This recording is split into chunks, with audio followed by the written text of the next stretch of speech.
Call, and it's time to talk about a lot of the stocks that are going to be in focus today. It's a long list, and our team is standing by with the CNBC-TV18 list of top stocks to watch. Guys, good morning to all of you. Vinny, lots of news on pharma coming through, including the US Biosecure Act. So run us through.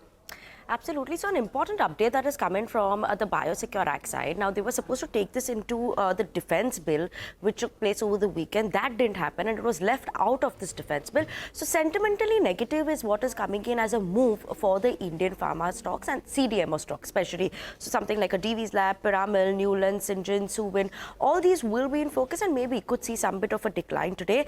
And this was one of the first few and the best chances that they could have placed this Biosecure Act into this bill.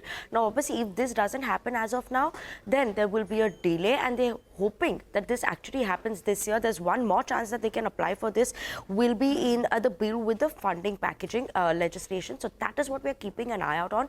If it doesn't happen during this year, then there'll be a whole new process that starts next year for this bill to be passed, and that is going to be some bit of a delay for the business coming in for CDMO business companies in India, and that is why we're expecting a red coming in on these stocks today. Okay, all right. Thanks a lot for that, Vinny. We'll keep an eye out on those names. Well, let's hop across to Sudarshan, who's here to tell us about Ceat. Morning, Sudarshan. They've gone ahead and made an interesting acquisition. Morning, Daniel. So Ceat has announced an acquisition of Camso brand from Michelin Groups. So it does two things. First, it helps Ceat expand its off-highway tire business. And second, it gives an access to a superior technology business, that is Track's business. And deal is expected to be completed in 6 to 9 months. It's an all-cash deal, and the value is $225 million, which is 15% of Ceat's market capitalization.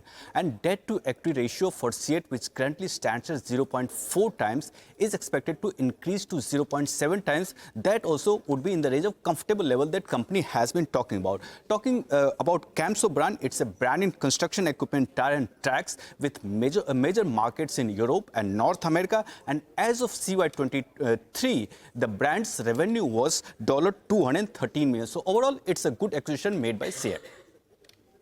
Well, so thank you very much for that. As I said earlier, we'll have the management, Anand Goenka of Ceat, join us at 9:30 this morning to talk about this particular acquisition.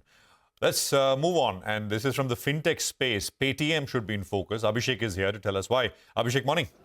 Morning, Prashant. So Paytm has issued a clarification with respect to a report stating that Paytm to sell stake in Japan's PayPay to SoftBank for a consideration of $250 million. So Paytm says that the board of ARM, that is 197 Communications Singapore, has approved sale of SaaS to SaaS in PayPay Corporation Japan. So SaaS is nothing but stock acquisition rights.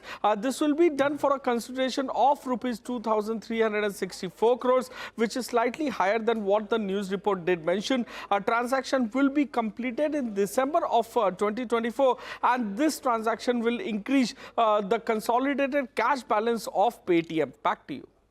Okay, all right, got that. Thank you very much, Abhishek, for it. Back to Sudarshan then, who's watching out for Godrej Consumer as well as JSW Energy. Sudarshan?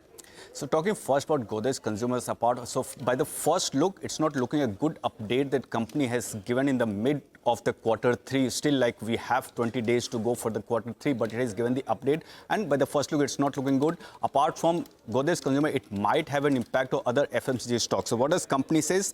It's expecting a flat volumes and mid-single-digit sales growth for Q3.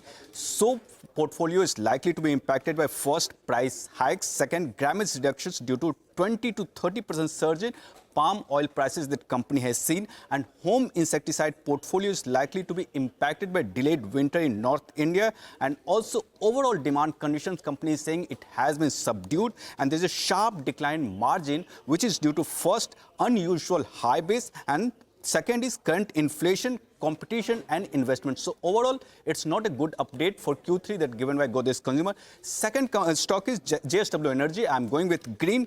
Company has announced that JSW Energy Utkal has executed development and production agreement for Batep coal mine in Odisha, and its company was the successful bidder for this mine. And second news is JSW Neo Energy has bagged letter award for NTPC to set up a 400 megawatt solar power project.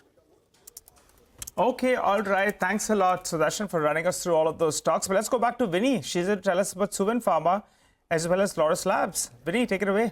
Good morning. So, yeah, both these also on focus. Suven Pharma, why? Now, they've signed an agreement that is with NJ Bio Inc. and they plan to invest $64.4 million for 56% stake in this company.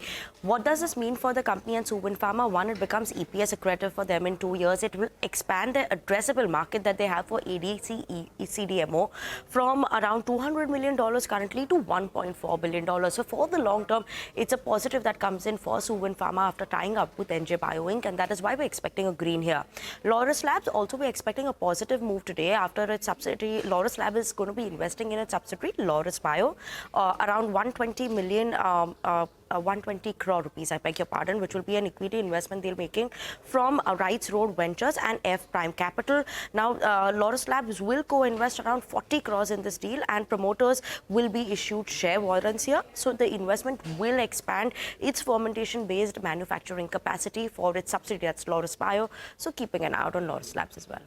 All right, thanks a lot for that, Vinny. Well, Welspun Corp is a stock that I'm tracking, and the reason is in the last couple of quarters, the US business hasn't been firing.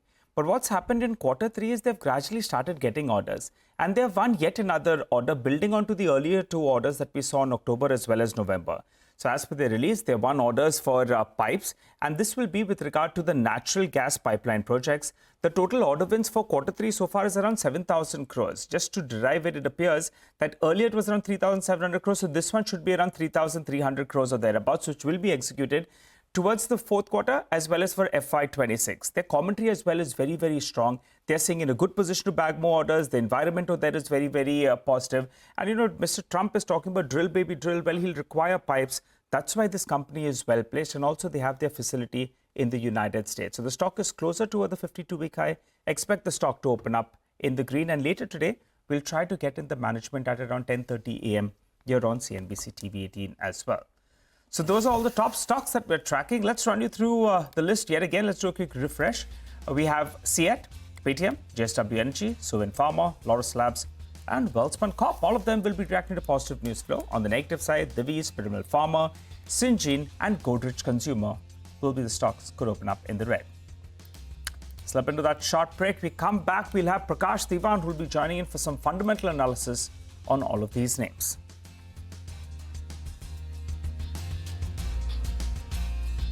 The next category, outstanding contribution to public service, honors such a legacy. This year's award goes to someone whose tireless efforts have inspired change and action worldwide. Ladies and gentlemen, a huge round of applause for our winner, Ms. Sunita Narain. Congratulations, ma'am. Let's give her a big round of applause, ladies